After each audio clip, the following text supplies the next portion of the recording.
Real quick, wanted to tempt you with my lunch here just to let you know that we have a couple of new pieces coming up on meatrabbits.org that are homemade rabbit sausage recipes. So what I've got here is my homemade sweet Italian sausage recipe. This is a really excellent, versatile sausage. You know, you can use this anywhere you'd use a regular Italian sausage. I bet a lot of people probably wouldn't know the difference, except that I do think it probably has that little bit milder rabbit flavor. But honestly, this is just an excellent sausage. It can go in anything. You know, I really enjoy it with a side of mashed potatoes.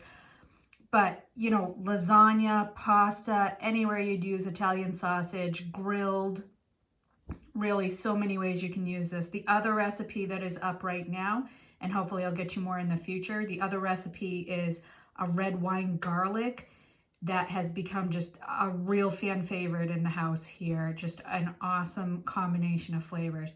So I want to say this for rabbit in general, as far as like a ground meat or a sausage or anything, I find that the rabbit meat somehow blends and takes on the flavors and spice in a way that really no other meat that I've ever eaten in a sausage does. And I've eaten a lot of different types of sausage, from, you know, pork to beef to chicken, even goose sausage.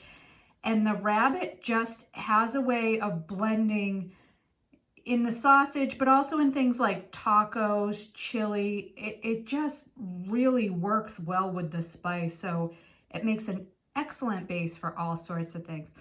This Italian sausage in particular, I do have a little bit of pork fat in there to kind of bind and add some moisture because the rabbit is so lean.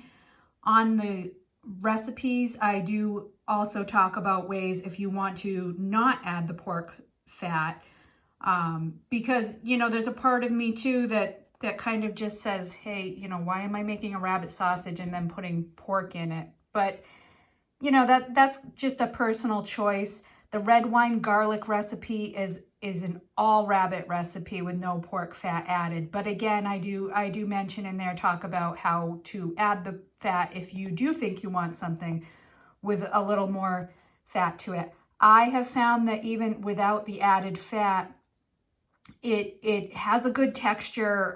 It is, you know, maybe a little bit denser and drier just because it's mostly lean meat.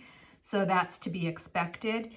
But, you know, on its own, I think it makes an excellent sausage, and it makes a really healthy lean sausage too. So head on over there, check those out. I hope you'll make yourself some sausage, and you're going to find this is another way that rabbit meat really shines. And that's it. So it's meatrabbits.org, and look for our sausage recipes. Thanks.